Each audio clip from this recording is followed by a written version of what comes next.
Well, Merry Christmas Eve to you. It's so good to have this time together. You'll notice things look a little different today.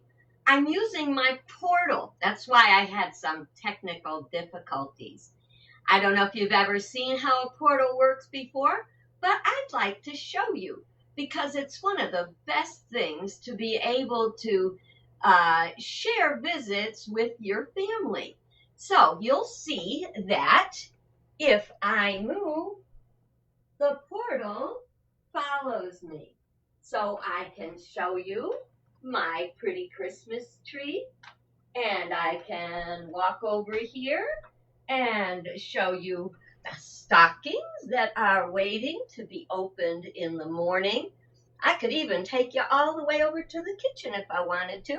I think I got my dishes done. Let's see. Ta-da! So it's not much of a distance, but this is my wonderful place. I hope you can see some of my nice decorations for Christmas. And so today is going to be a very special time together. And of course, I have my eggnog for two reasons. Number one, it is Christmas Eve. Number two, it is National Eggnog Day. So cheers, and here we go. Yummy, yummy.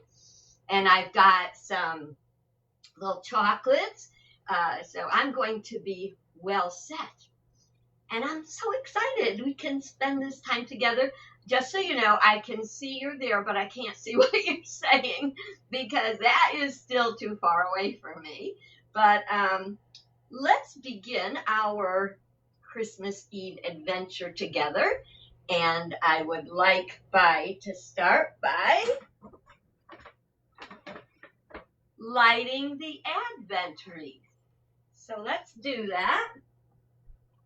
And you know, our 4 candles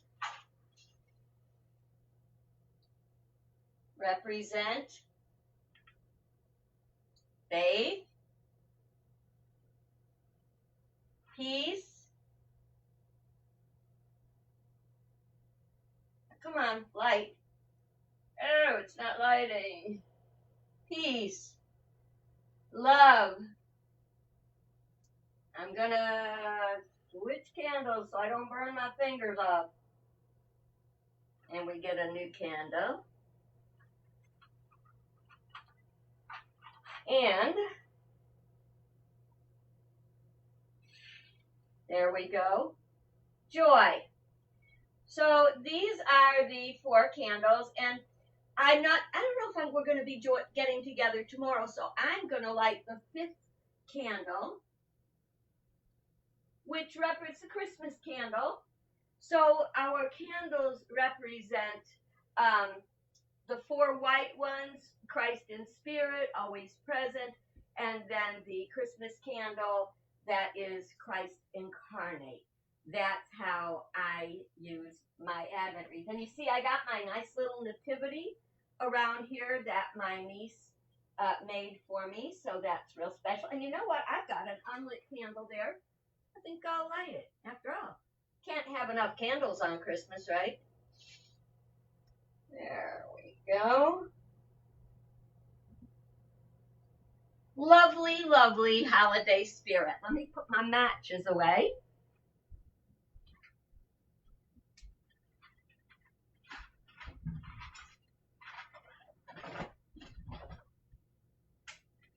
And on the stove, I have simmering Christmas scent.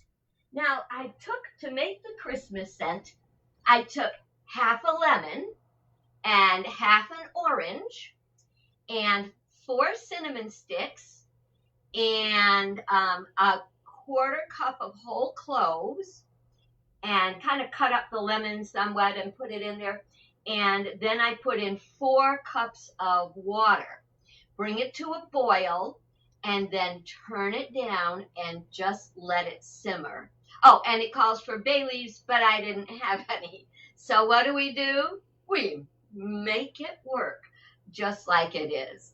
I will say I also put in a little bit of that Wisniewska, the cherry liqueur from Poland, and I celebrate my Polish roots. Tonight I'm going to make some pierogies for tomorrow. Yep, going to make them just for myself.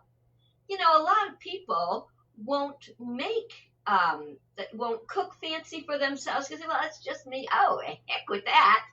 I cook fancy for myself. I use my fancy dishes. God, if I don't recognize I'm special, who will? You can get a better look, I hope now, at my beautiful flower arrangement that let me hold it up, see if my niece got me. Isn't that gorgeous? And it was such a surprise. I'm happy to say right now, I've got to put this somewhere because, well, maybe I'll stick it in here. I finished my book, and this one took me years to read just because I kept putting it down, being too busy with other stuff. You know, we've got to remember to give ourselves a place of love and honor. And so after we're done, I'm going to run this over to my sister so we can enjoy it together. I put my little notes in a bag today because I knew you'd be seeing more of my place and I wanted it to look very nice. So we have our little, our Christmas Joys book. Let's see what we'll share with that today. This is a good one because your house is decorated right at this moment. Probably special because it's Christmas Eve. And it says, take pictures after you finish decorating your home. Not only will they be fun to look at later on, but you will have a visual reminder to help you decorate next year. Now, that was especially important to me today because I wanted you to see the Advent wreath. And you couldn't see it over on the table, so I wanted to bring it over here. And I thought, oh my goodness, this is a great way. And I know you can't see it right now. Maybe if I lean over, move over. My Advent wreath down here. There you go. So that it will be visible whenever I do a portal call. It's very much fun using this portal. Okay. Here is a good one that you can use every day, but especially Christmas Eve. Before going to bed tonight, every night of the Christmas season, ask yourself, whose life did I make brighter today?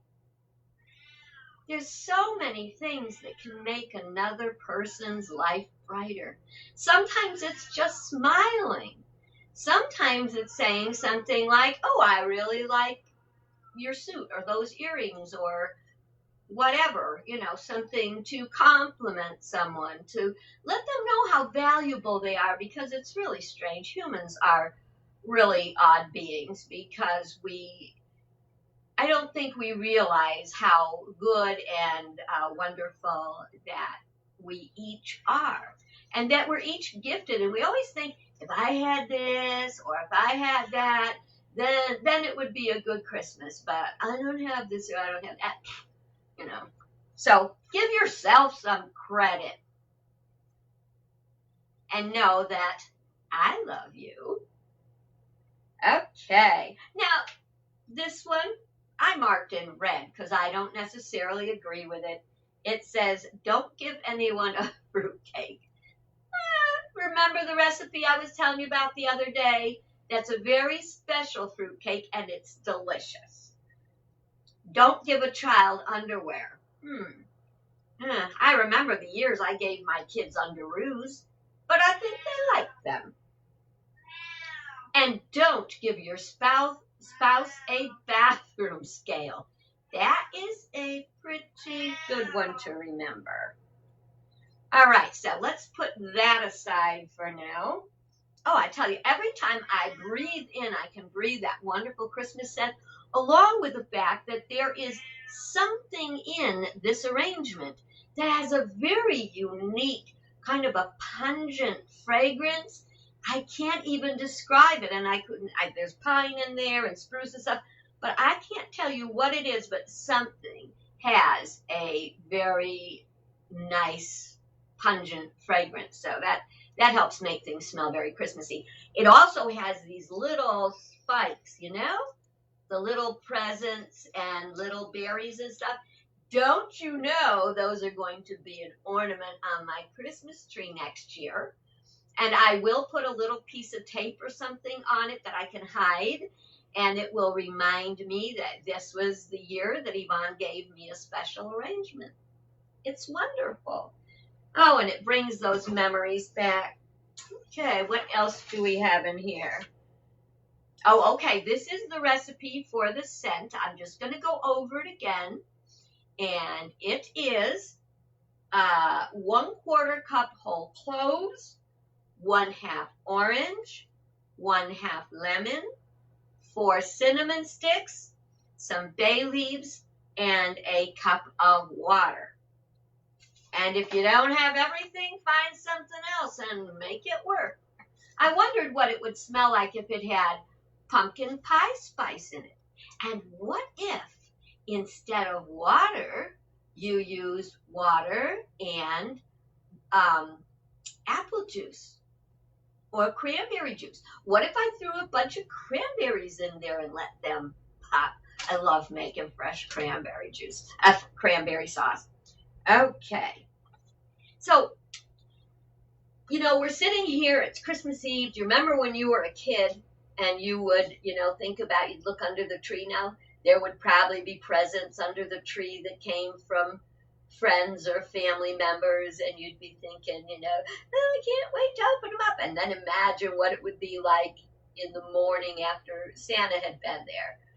And with all the greatest love for my parents, my mom, she went overboard every year. God bless her. Oh, it was too much. I have come away from that, and I figure if 3 presents were good enough for Jesus, 3 presents are good enough for anyone. And one of those presents can be a Christmas stocking. Christmas stockings are so much fun. We wrap everything when we make our stockings, even a chapstick or one of those little packages of personal tissues. We wrap it all. Now, I want to talk about those expectations, especially with our circumstances today. I am a little stressed about people who chose to travel because we were, asked by Dr. Fauci, please be safe. Please do not travel. And I know everybody's doing their best to travel safe, but I got to tell you, I still get a kind of a knot in my gut. And I know my family thinks I'm a little round the bend because I am very, very strict.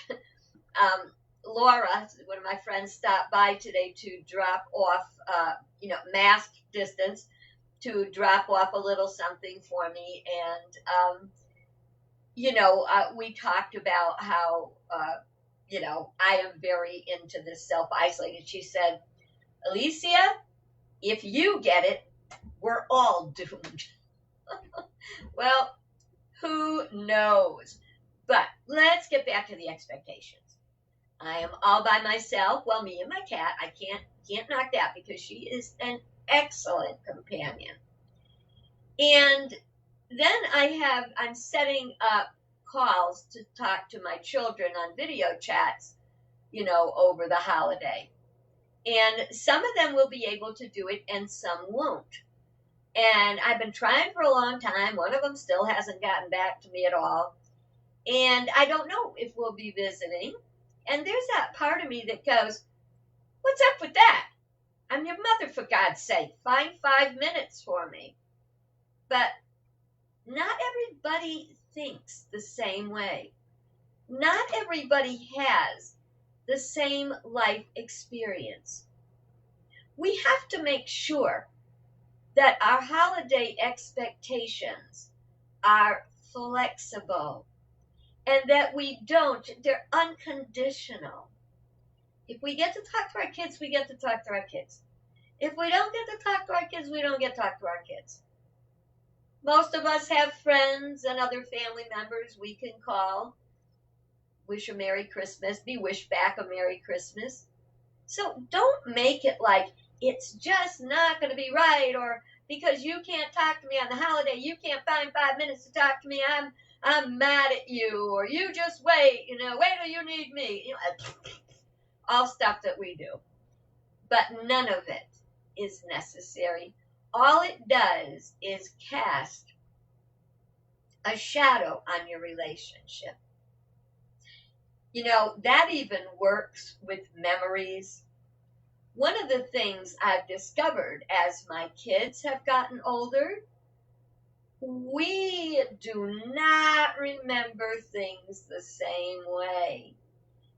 Also, because my kids moved out west when I moved to California, they after I was there a few years, they came out to California, and then some of them did, and some went back to Connecticut, and some went on to Missouri when I went to school there. And the bottom line is they've been away from their Connecticut family for a long time. And so they don't share the years of memories that I do. And we can't expect them to. And we can't expect that they are going to want to embrace the Christmas that you envisioned, because chances are they did not have that experience you had. I think I've said before that I have for years studied and practiced astrology. I used to teach it and do charts and stuff like that, which I don't do much anymore. Not that there's anything wrong with it, because I think it's just another part of the energy of spirit, the energy of God. But one of the things, and if you've never explored astrology at all, that's fine. You don't have to. But what I do find is that I learn about myself as I study. And so my phone is ringing. I'm just going to ignore it and get to it when we're done. It's my daughter. I'm sure it's my daughter, and she knows I do my video for her. But anyway, getting back to where we were. Okay, I'm going to answer the phone. I'll be right back. It's Christmas Eve. It's Christmas Eve.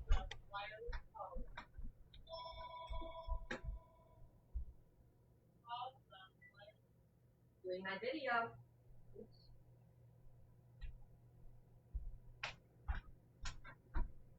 Sorry about that. She either got it or she's going to be calling on my other phone, in which case I'll hop up again. Should have gotten it earlier. Anyway, let's get back to where we were with the astrology. I have a set of twins, and they are already, oh my God, 52, 53 years old. But in their charts, they have a 12th house moon. And the moon is the emotions. It also represents the mother.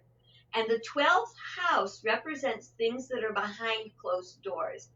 And a very typical effect of that configuration is that they never really know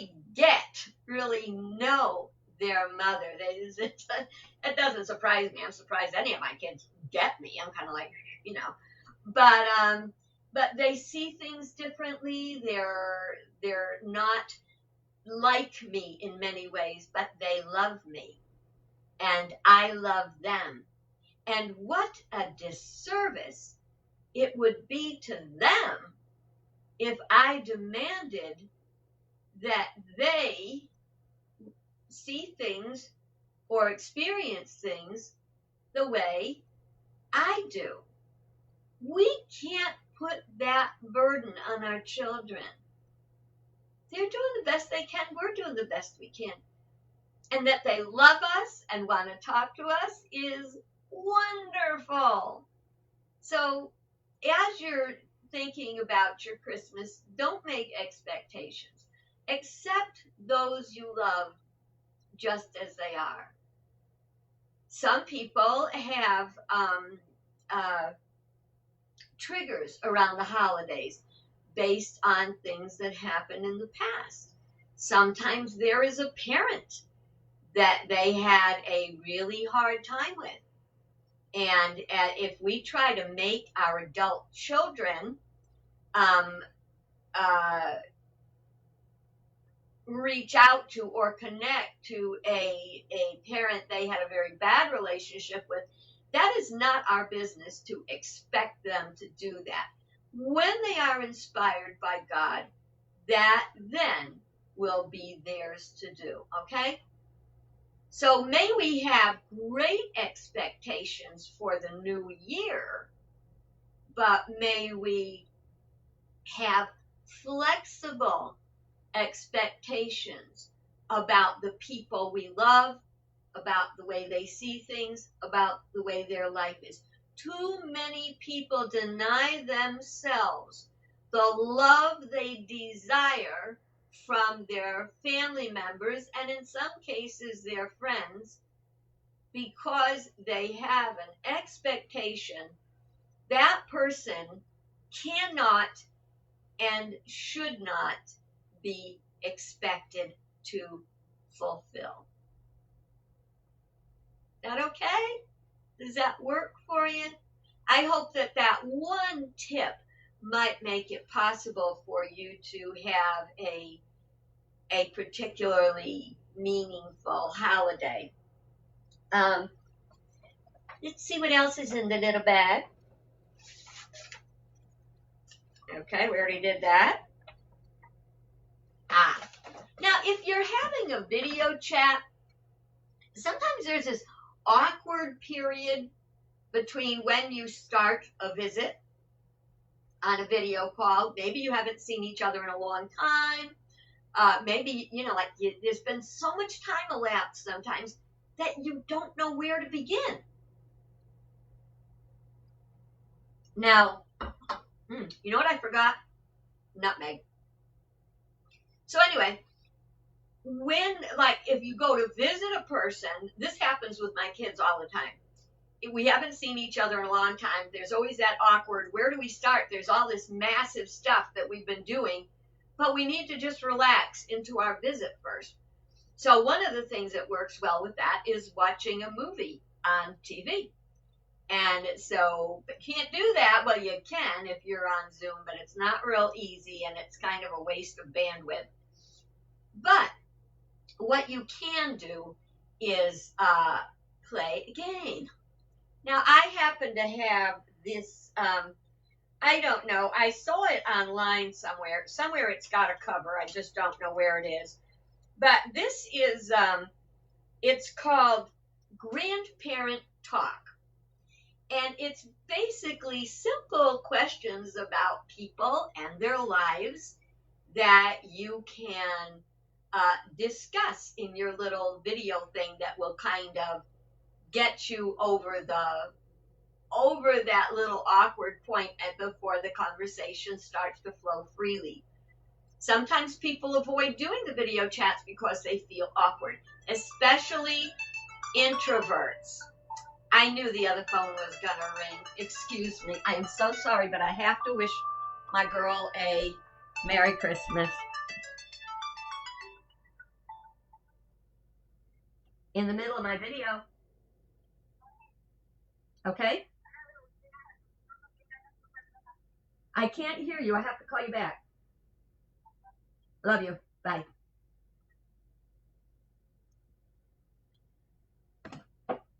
Okay. She has a way, but that's okay. She's my girl. She forgot what time it was. All right. So getting back to grandparent talk, let's do an example. How old were you when you first watched TV? Now, that's a question a kid might ask their grandparent. Today, they're born watching TV. But back then, I think I was 5 or 6 before we got our first TV. And it was black and white. And, if you ever looked at when you're between channels and it's kind of snowy, and if you look at it, there's like even little specks of color. And my father, prankster that he was, would say, "Oh, look, did you see the color? Did you see the color? It's gonna turn to color. We're gonna get color TV." The same guy that told me that the station ID, when it goes da da da da, which is how the way stations used to identify themselves, just it'd pop up during a show. He told me that was the Sputnik going over, which wasn't a problem till I went to school. And somebody asked about, how do you know the Sputnik's going over? And I'm like, yeah, I know.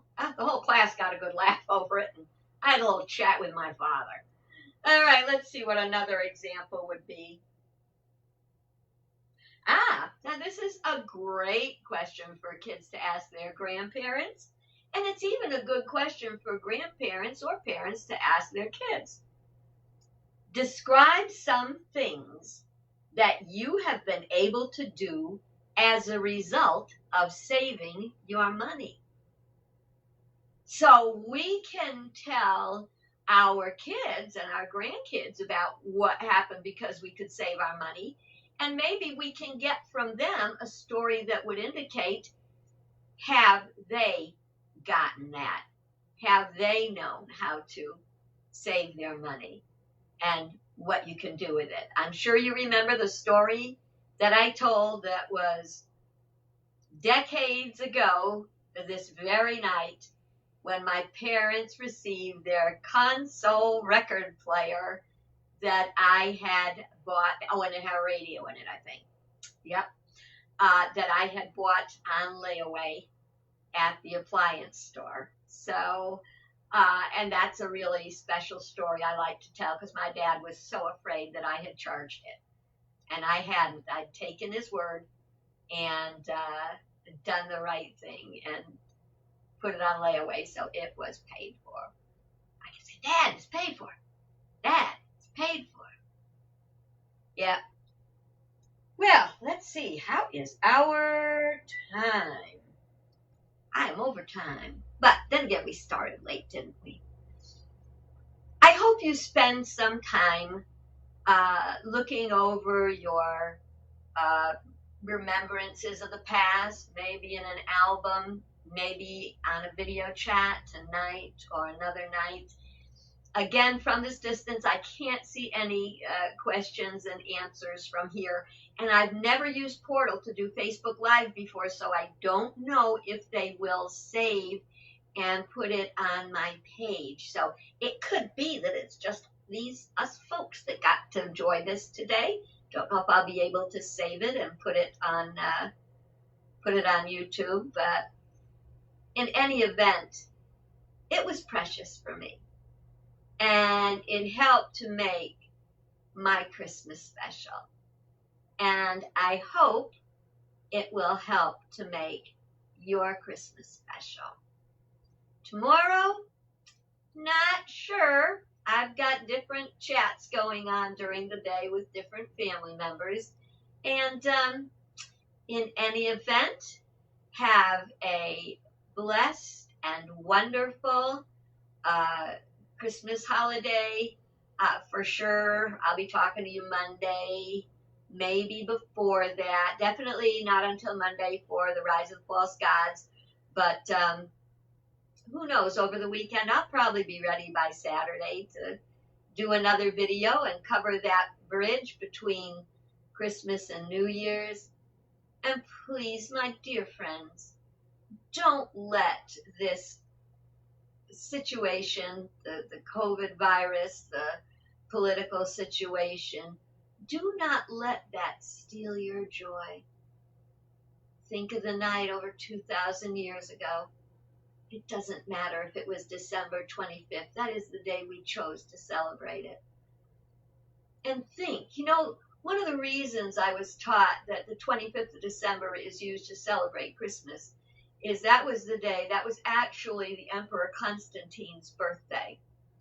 And he made a proclamation to demand all of Rome be Christian.